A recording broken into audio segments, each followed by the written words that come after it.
চলতি বছরের শুরুতেই বাংলাদেশিদের জন্য ভিসা ইস্যু বন্ধ করে দিয়েছে ভিয়েতনাম। অভিযোগ, বেশিরভাগ বাংলাদেশি পর্যটক দেশে ফিরে আসেননি।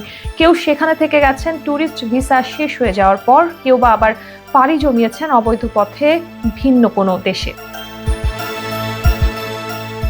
গত কয়েক বছর ধরে ভ্রমণ পিয়াসু বাংলাদেশিদের অন্যতম পছন্দের গন্তব্য হয়ে উঠেছিল দক্ষিণ পূর্ব এশিয়ার দেশ ভিয়েতনাম।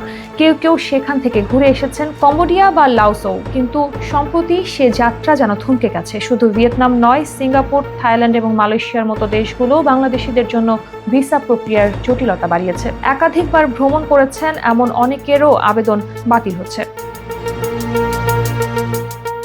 অন্যদিকে মধ্যপ্রাচ্যে গুরুত্বপূর্ণ গন্তব্য সংযুক্ত আরব আমিরাত গত বছর ভিসা ইস্যু পুরোপুরি বন্ধ করে দেয়। সম্প্রতি সীমিত পরিসরে আবার চালু হয়েছে, তবে প্রতিদিন মাত্র 30 থেকে 50টি ভিসা দেওয়া হচ্ছে। এছাড়া দীর্ঘদিন ধরে বাংলাদেশের মধ্য ও নিম্ন মধ্যবিত্ত পর্যটকদের সবচেয়ে বড় গন্তব্য ছিল প্রতিবেশী দেশ ভারত, কিন্তু গত বছরের 5 অগস্ট গণ অভ্যুত্থানের পর ভারত কার্যত বাংলাদেশিদের জন্য ভিসা দেওয়া বন্ধ করে দেয়। এর প্রভাব পড়ে নেপাল ও ভুটান ভ্রমণেও।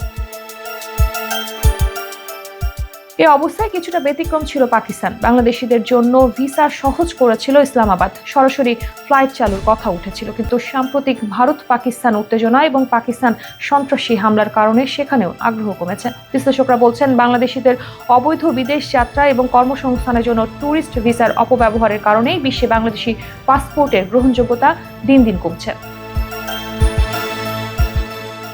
সূত্র অনুযায়ী বাংলাদেশি পাসপোর্ট এখন অবস্থান করছে 95তম স্থানে, যা উত্তর কোরিয়া ও লিবিয়ার সমপর্যায়ে। আর নোমাড ক্যাপিটালিস্টের সূচকে বাংলাদেশের অবস্থান 181তম। ট্রাভেল এজেন্সিগুলো বলছে, বাংলাদেশিদের অনেকেই পর্যটনের নামে বিদেশে গিয়ে আর ফিরে আসছেন না, তাই দেশগুলো বাধ্য হচ্ছে কঠোর হতে।